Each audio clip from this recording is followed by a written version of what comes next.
We always say, one day I will move back to Zimbabwe. But most of us never do. Why? Why? Is it fear? Or is comfort? Or do we just not believe things will change? Yeah. Welcome to Elon Musk's Tech. If it is your first time, please like and subscribe to my channel. Please guys, share this video to as many people as you can so that it will go into many ears in Zimbabwe. The topic that I have today is the real reason that is stopping us from going back to Zimbabwe. And I know most of us, we have fear. We have fear, the unknown fear, that if we go to Zimbabwe today, things are not going to work for us. I understand. Like now, if we talk about work, in South Africa, most of the Zimbabweans that in South Africa, they are all working.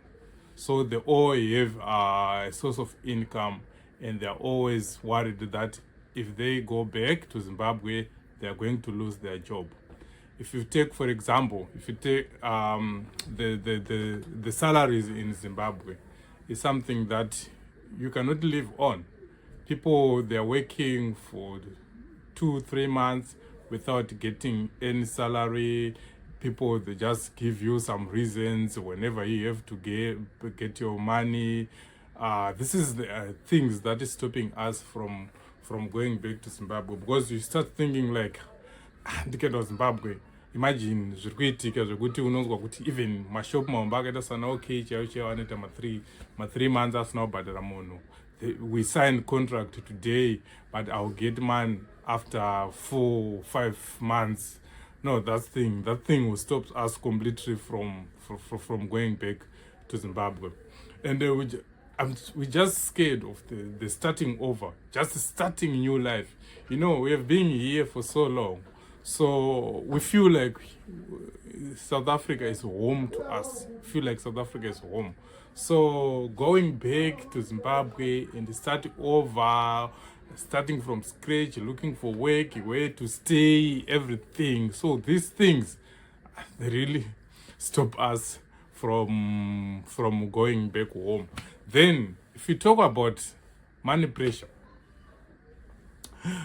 we have families in Zimbabwe. We have families. Most of us, our parents, our siblings, they are all in Zim. And some of them, they are going to school. So if I think today that if I relocate, who is going to cater after those people? Who is going to look after those people? What's going to happen to them? Because like now I'm the breadwinner.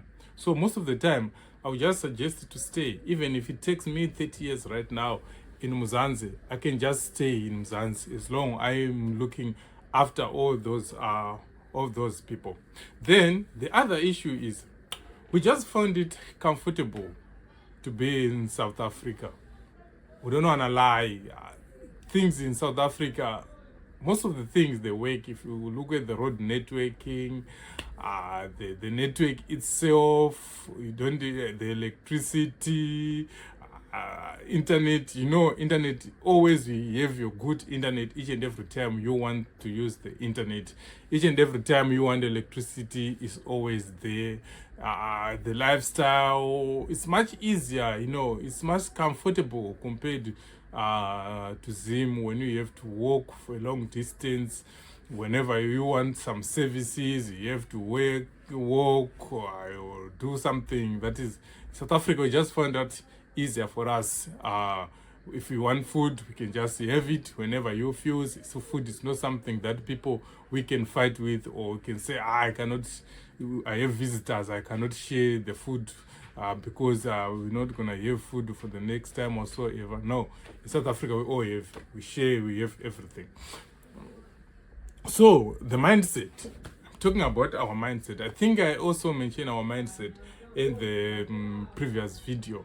Our mindset and the fear of uncertainty is too much. You know, we try by all means. We have a fear of disappointment back from the people that we left in Zimbabwe, and we have a fear of regretting.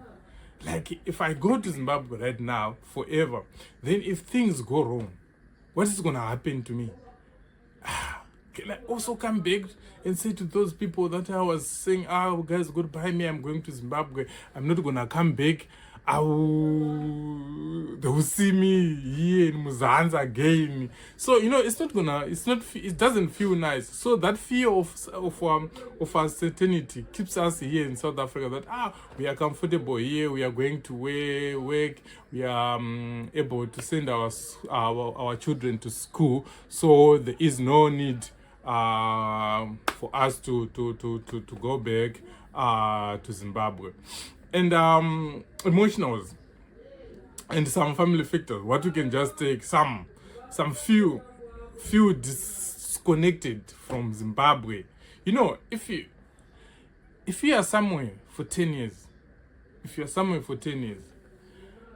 that place is home for you. We are completely disconnected.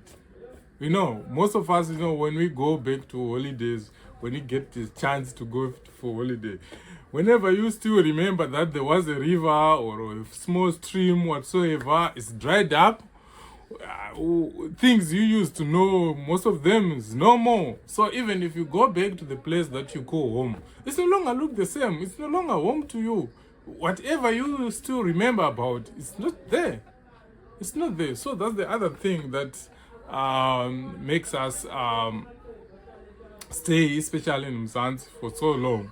And we don't even regret most of the time how long we spent here in South Africa, because most of us, we are 20, 30 years here in Mzansi, but we just feel like we just feels like we are only have two weeks or so whatsoever. So let's be honest, guys. Let's be honest. What is stopping you from going back home? What is stopping you? Is it your mindset, or we just have comfort, or something else, guys? I believe me, for my personal feelings, is I just feel comfortable to be in South Africa. Yes, South Africa has got its own disadvantages, but for now, I just feel comfortable compared to me. If I can go back to Zimbabwe, try to look for the employment, because I have nothing up there. So it's gonna be another nightmare in my life, trying to settle all the things down. But guys, whether you stay or you go, what matters is the connection, guys. We mustn't separate ourselves with the people that we live back home. We just need to be united, and we must always look on each other as Zimbabweans. We must be together. We must love our parents. We must support them whenever they need our support. Thanks for watching.